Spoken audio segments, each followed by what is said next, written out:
সমাজ সংস্কাৰ মই আপুনি তুমি তেও তেখেত গোটেই কেইজন মিলি এখন সমাজ যেতিয়ালৈকে আমি গোটেই কেইজন একলগ হ'ব নোৱাৰিম একত্ৰিত হ'ব নোৱাৰিম একমত হ'ব নোৱাৰিম তেতিয়ালৈকে সমাজ এখন সংস্কাৰ কৰা কোনো পদ্ধতিয়ে সম্ভৱ নহয়। গতিকে মোৰ স্বাৰ্থ যেতিয়ালৈকে মই ত্যাগ দিব নোৱাৰিম তেতিয়ালৈকে সমাজ এখন উন্নয়ন নহয়। গতিকে আমি প্ৰত্যেকেই নিজস্ব স্বাৰ্থ ত্যাগ দিওঁ, সমাজ এখন উন্নয়নৰ স্বাৰ্থত কাম কৰোঁ।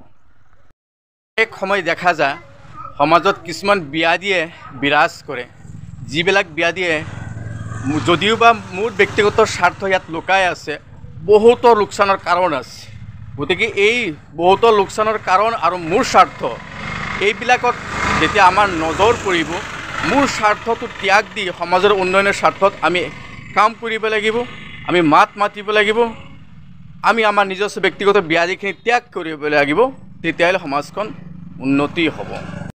সমাজ এখন বুলি কওঁতে মই আপুনি তেওঁ তেখেত শত্ৰু বন্ধু নিজ পৰ ধনী দুখীয়া সকলোখিনি মিলিয়ে একটা সমাজ। আৰু আমি সমাজখনৰ সজীৱ প্ৰাণী, বুদ্ধিমান প্ৰাণী, জ্ঞানী প্ৰাণী।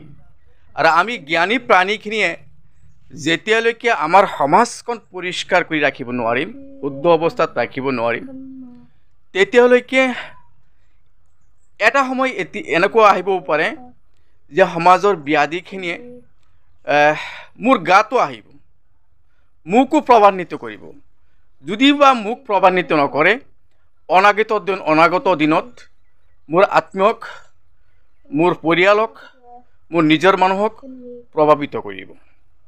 গতিকে অনেক ক্ষেত্ৰত আমি কিছুমান স্বাৰ্থ ত্যাগ দিব লাগিব, কিছুমান বিষয়ত আমি একমত হ'ব লাগিব, সহমত হ'ব লাগিব যে যিকোনো প্ৰকাৰেই হওক এইখন সমাজতে বসবাস কৰা আমি সমাজৰ প্ৰাণী, আমি সুখে থাকোঁ দুখে থাকোঁ, শান্তিত থাকোঁ, সন্মানী হৈ থাকোঁ, বেইজ্জতি হৈ থাকোঁ, সমাজৰ প্ৰাণী হিচাপে সমাজখন পৰিষ্কাৰ শুদ্ধ কৰি ৰাখিব লাগিব।